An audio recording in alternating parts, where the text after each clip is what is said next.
مگر افسوس کہ آج سب سے بڑا اندھیرا انسان کی سوچ اور ذہن کا ہے۔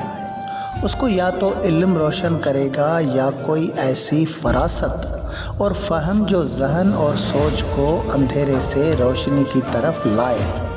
وقتی فائدے کے لیے خدا نے علم، عقل اور دانائی دے کر انسان کو اس قابل ضرور بنایا کہ اس نے سوچنا شروع کیا، روز بروز نئی چیزیں روشن کی، مگر وہ سوچ کے اندھیرے کو بالکل ختم نہیں کر سکا۔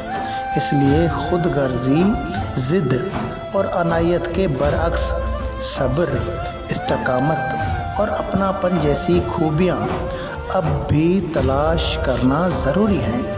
ہمارے معاشرے میں کچھ کاپی پیسٹ کرنے والے مقرر اور دانا تو پیدا ہوئے، مگر تاریکی کو دور کرنے والے تخلیق کار کم سامنے آئے، یا پھر اس سماج نے ان کو قبول نہیں کیا۔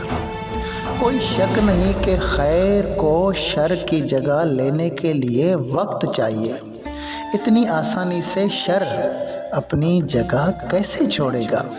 جس نے ہمیشہ کرسی کے سہارے رعب و دبدبہ استعمال کیا ہو، وہ بھلا سیاہ سے سفید کیوں ہو؟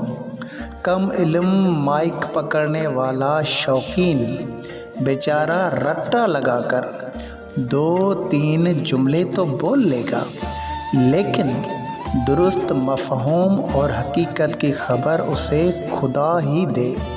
کتاب سب چلتا ہے۔ مصنف سید غلام حیدر شاہ قلندری۔